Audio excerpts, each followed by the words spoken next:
Agora são 7h19. Vamos repercutir, né, essas últimas informações do Intercept Brasil via Band News, Reinaldo Azevedo, que comprometem cada vez mais o ministro da Justiça, Sérgio Moro.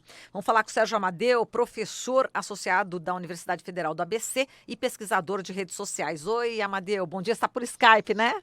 Bom Bom dia. dia, estou aqui no Skype. Maravilha. Bom, mais uma bomba, né? Em Sim. relação às denúncias aí contra a Lava Jato, agora desta vez com o diálogo, né, exatamente entre o Dallagnol e o Carlos Fernando dos Santos Lima, passando o recado, né, do Moro que não queria a Tesler e realmente acabaram colocando o Júlio e o Robinho, né, escalaram Júlio e Robinho. Como é que você viu essa bomba, Sérgio? Vamos repercutir primeiro isso, falar um pouquinho sobre esse assunto para a gente mergulhar na história dos hackers e tal. Como é que você viu? Marilu, eu vejo que é mais um episódio é, de uma relação promíscua entre um juiz e uma das partes, no caso, a acusação. O juiz é aquele que julga e ele não pode ter conluio com nenhuma das partes. É, Isso que foi revelado pelo Intercept, pelo Reinaldo Azevedo, é extremamente grave. E mostra que o Poder Judiciário foi corrompido em suas funções essenciais e foi utilizado como força política direta. Ele está pouco preocupado, essa equipe da Lava Jato, com o combate da corrupção. Eles selecionaram quem eles iriam perseguir, eles forjaram provas e isso é suficiente para alertar a todos e a todas que são pela democracia de que nós não podemos aceitar que isso seja apenas uma conversa qualquer. É preciso que tenha consequências para salvar o Estado de Direito e a democracia.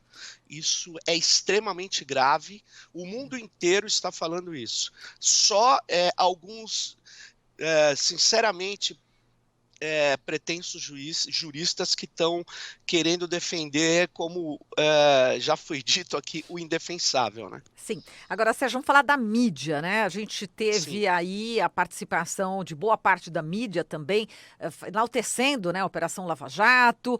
Agora, tem alguns jornais já que já tem até editoriais pedindo aí que o Moro se afaste, né?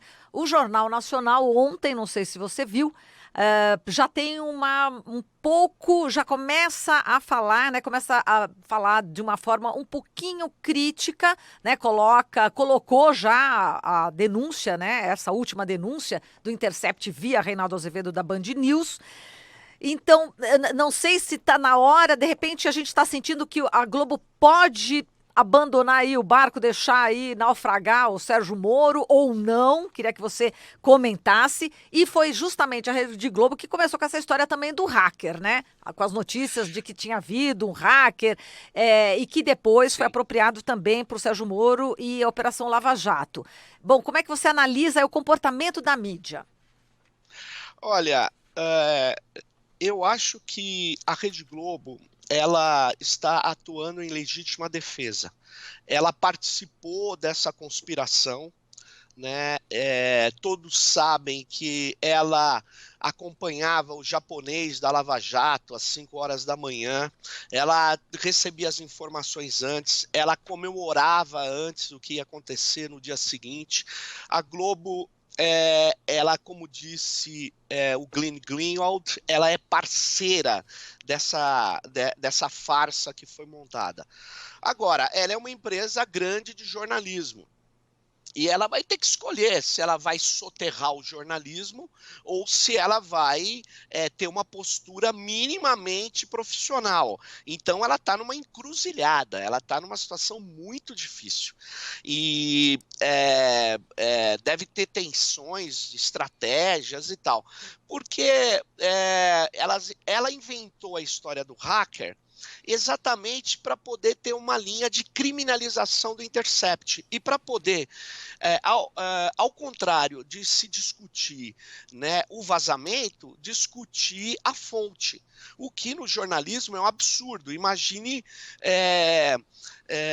nem os Estados Unidos fez isso com o Snowden, até porque ele não desmentiu, nem com Assange ele desmentiu o material coletado. Mas o Moro foi aconselhado por advogados, porque ele não entende muito de direito, né? Deu para perceber, né? Aí ele primeiro confirma, ele diz, segundo ele dá uma de arrogante, como ele é, né? Um arrivista, ele mata no peito e diz, revelem tudo. Em seguida, ele é aconselhado por juristas que de fato entendem um pouco da lei. Diz, olha, Moro, é melhor você começar a ter uma estratégia de defesa. Aí, sabe o que ele diz? Ele fala duas coisas que é básico. Os colegas que são de defesa, juízes que eu conheço, dizem assim, basta ele falar assim, não me lembro e talvez. No Senado, ele fez essa estratégia, não me lembro e talvez. Até porque tudo indica que não foi um hacker, um lobo solitário que invadiu um único celular. Essa hipótese, ela existe, sem dúvida nenhuma, mas pelo volume e variedade do que foi coletado, inclusive arquivos de som, me parece que não foi um hacker, um lobo solitário, e sim um trabalho de equipe. Eu queria só lembrá-las e lembrá-los, né, os nossos ouvintes aí, que os norte-americanos e suas agências não pararam de fazer coleta de informações no Brasil. Eles podem ter coletado tudo isso e vazado. Ter vazado como aconteceu com o Snowden, ou até por uma política, sabe qual seja, dessas agências. Agora, recentemente o Facebook divulgou, vocês devem ter se lembrarem algumas empresas de Israel, elas promovem intrusão em celular, em máquinas, elas atuam sobre alvos também. Então, tudo isso pode ter acontecido. Agora, o fato é o seguinte, o Glenn Greenwald e o The Intercept tem que fazer o jornalismo profissional que eles fizeram e resguardar as fontes. Tudo isso que eu estou falando é uma especulação. Tá. O importante é que o material é verdadeiro. E, curiosamente, ontem a Lava Jato disse, mas nós deletamos as mensagens do celular e tal, para se proteger. O problema é que parte dessas mensagens, elas são do Telegram, e elas estão lá no servidor do Telegram. Isso que eu ia te perguntar, tá todo mundo querendo saber isso, exatamente isso, Amadeu. Então quer dizer que não tem jeito, tá lá, tá registrado. Olha, duas coisas que não tem jeito. A primeira é que o Moro disse, olha, clonaram o meu celular e aí foram no Telegram e invadiram o Telegram.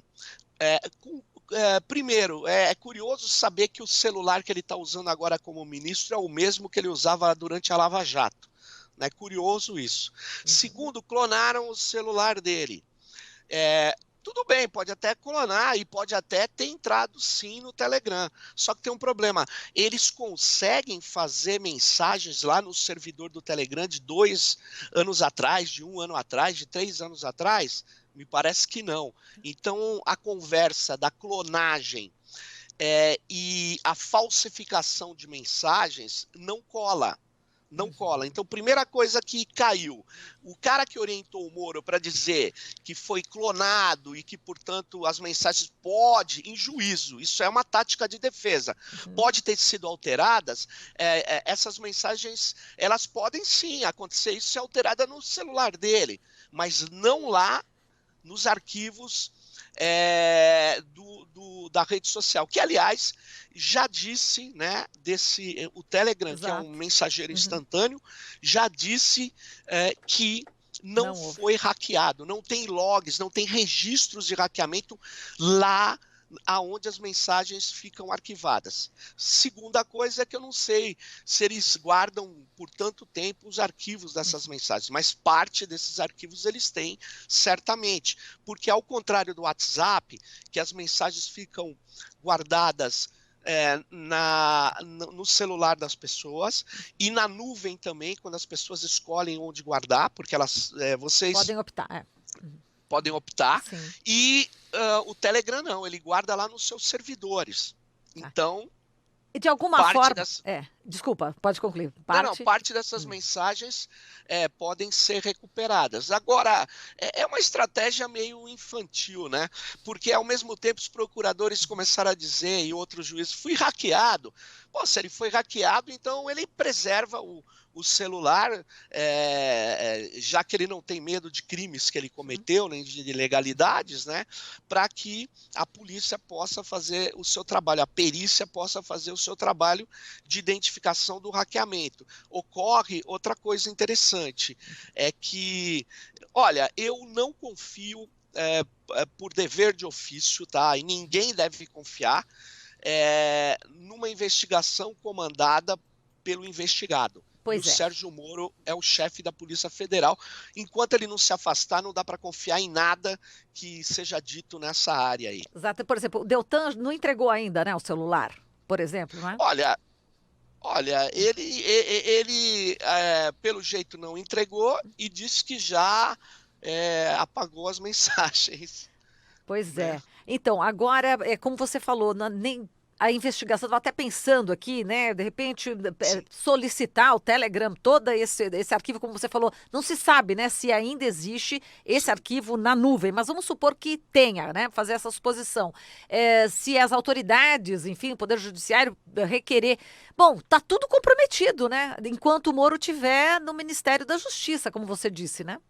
Olha, se fosse, é que tem gente que odeia o Lula e odeia as pessoas que defendem justiça social, direitos humanos. Mas eu peço a essas pessoas que sejam um pouquinho racionais, elas podem continuar odiando. Mas, por exemplo, eu posso odiar determinadas coisas, determinado jogador de futebol que faz gol contra o meu time, e nem por isso ele é ruim, nem por isso ele é criminoso. Mas isso também não quer dizer que eu não o odeie. Quer dizer, ódio é modo de dizer, porque eu não odeio desse jeito ninguém. Mas, enfim, essas pessoas, elas deviam ser parar um pouco para pensar e ver o mal que elas podem estar fazendo para o país e para elas próprias. Pelo seguinte, se fosse o Marcola do PCC, ninguém ia aceitar que ele comandasse a investigação sobre ele próprio. Mas como o Moro é o queridinho que perseguiu, forjou provas e atacou a pessoa que eles odeiam, eles dizem o seguinte, então vale tudo. Não vale tudo.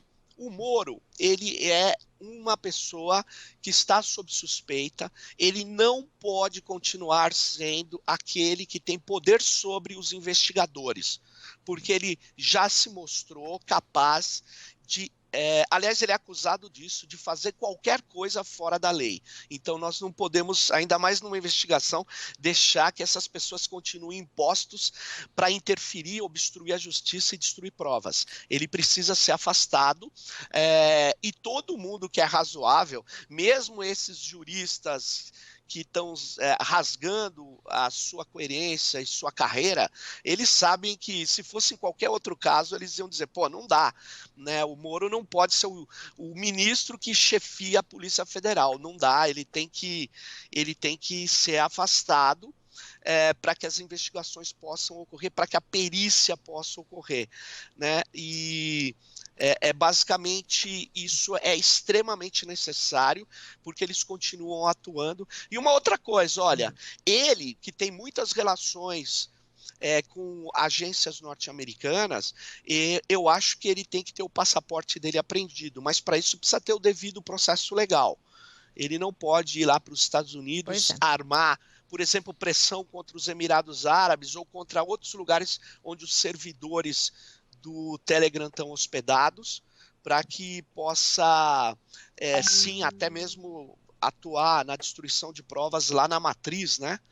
Conforme depende da legislação do país, né? É possível isso, então, hein, Amadeu? Sério isso, hein?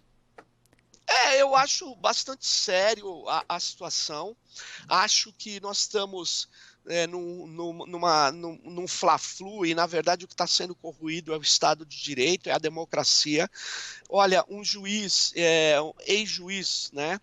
Ele ele teria que ser afastado se fosse numa situação normal, se ele não tivesse já se demitido do cargo, se exonerado do cargo de juiz, da função de juiz, mas ele foi para uma outra função, né? Ele está no Ministério da Justiça e de Segurança, ele tem muito poder e ele pode pressionar a Polícia Federal que está subordinada a ele. Isso é muito grave. E ele, como ministro autoridade de primeira ordem no Brasil, ele pode articular autoridades dos Estados Unidos, né? E nós sabemos quem está no governo dos Estados Unidos também não é muito afeito à defesa da lei, né? Então, e eu queria lembrar um caso. Sim. Que os jornalistas livres já denunciou, não sei porque que ninguém quase da mídia aí tradicional está trazendo isso à tona. O Moro, ele tem essa lógica de agir acima da Constituição e da lei, porque ele acha que ele tudo que ele faz é correto, hein? Então, sabe o que ele fez? Há muito tempo atrás, os jornalistas livres descobriu que ele criou CPF falso, pediu para bancos fazerem contas falsas, criou identidade falsa para policiais norte-americanos operarem aqui no Brasil. E isso é completamente ilegal. Isso é ilegal. E vocês podem recuperar isso. Sim, sim. E eu acho que vocês precisam começar a mostrar que essa prática de agir ao arrepio da lei, como dizem, é uma prática antiga do Moro. E na defesa dele, ele foi acionado pelo Ministério Público, depois esse processo foi arquivado. Na defesa dele, ele disse que isso não poderia ser uma ilegalidade, já que foi pedida por um juiz. Quer dizer, que é isso? Como se juiz, tudo que faz, se o juiz corromper a função dele, ele passa a ser um corrupto e, portanto, um criminoso. Então, não tem essa de juiz, qualquer um. É porque eles trabalham, Marilu, com a ideia de que crime é uma categoria físico-biológica. Então, eles dizem assim, tem aqueles que nascem inocentes e aqueles que nascem que são criminosos. Entendeu? Esse que é o problema. Então, eles trabalham com essa categoria e não é verdade. Todos nós sabemos que o crime é uma decisão baseada no direito de cada país. Tem coisas que no Brasil é crime e nos Estados Unidos não é. Tem coisas que nos Emirados Árabes é crime e aqui não é. E tem coisas que são consideradas criminosas em todos os lugares do mundo. Entende? Mas... é isso aí. Não, eu estou aqui com a página dos Jornalistas Livres, até a gente vai pedir para o nosso companheiro aqui também, da TVT, que está sendo transmitido, né, em rede, né, tanto pela rádio quanto pela TVT, essa matéria que você está citando, que é muito importante que as pessoas saibam que ainda, enfim, quem não tem conhecimento dos Jornalistas Livres, que é a seguinte, Moro atropela a lei brasileira para atender pedido da polícia dos Estados Unidos. Como você disse, né, Amadeu, o juiz autorizou a produção de documento falso e abertura de conta secreta para a agência de polícia americana, olha só. E nós temos aqui essa informação e já faz um bom tempo, estou tentando, aqui ó, o juiz Sérgio Moro determinou em 2007 a criação de RG e CPF falsos, como você falou. Vamos tentar também fazer com que as pessoas saibam sobre isso, Amadeu, que é muito grave porque o Moro está para ir para os Estados Unidos, né? E como você falou, tem que ter o passaporte, na sua opinião, apreendido justamente por conta, enfim, dessa possível, né, dessa possível manipulação que ele possa ter junto, enfim, a todos esses arquivos, né? Esses arquivos que seriam fundamentais nesse momento. A gente está vivendo, né, Amadeu, um momento bastante crítico no Brasil, na questão política, na questão jurídica, e a gente lembra, né, de alguns momentos na história do mundo, onde realmente havia estado de exceção e não se respeitavam, né, as leis, não se respeitavam o Estado de Direito, e deu no que deu. Por exemplo, na Alemanha, né, a gente lembra disso, né, Amadeu? Sim, sim. O que são, na verdade, alguns juízes e alguns pesquisadores, filósofos, o Agamben, por exemplo, ele trouxe essa questão do estado de exceção, onde um paradigma daquilo que não pode ser nunca legalizado, né? Porque sempre a exceção ela é elástica, né? Ela atende ao interesse de quem tem o maior poder, né?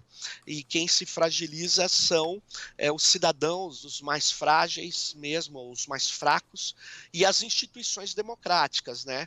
Nós não podemos conviver com estados de exceção que estão acontecendo no Brasil, e é muito grave isso que ocorreu, porque veja bem, como é que eu vou confiar em qualquer processo judicial que eu estou sendo julgado corretamente de acordo com a lei? E eu, inclusive, eu queria falar aqui, eu não vou citar nomes porque eu ouvi um advogado assim, se vangloriando do fato de que um juiz teria dito: eu não estou aqui para fazer justiça, eu estou aqui para interpretar a lei. Quer dizer, olha que coisa, né? Eu sei que nem toda lei ela é legítima, nem toda lei ela é justa, né? Ela é justa no sentido da igualdade social, né? Dos direitos, nossos, ainda mais no Brasil, né? Mas, veja bem, essa contraposição entre aquele que faz justiça e a lei deveria ser combatida, né?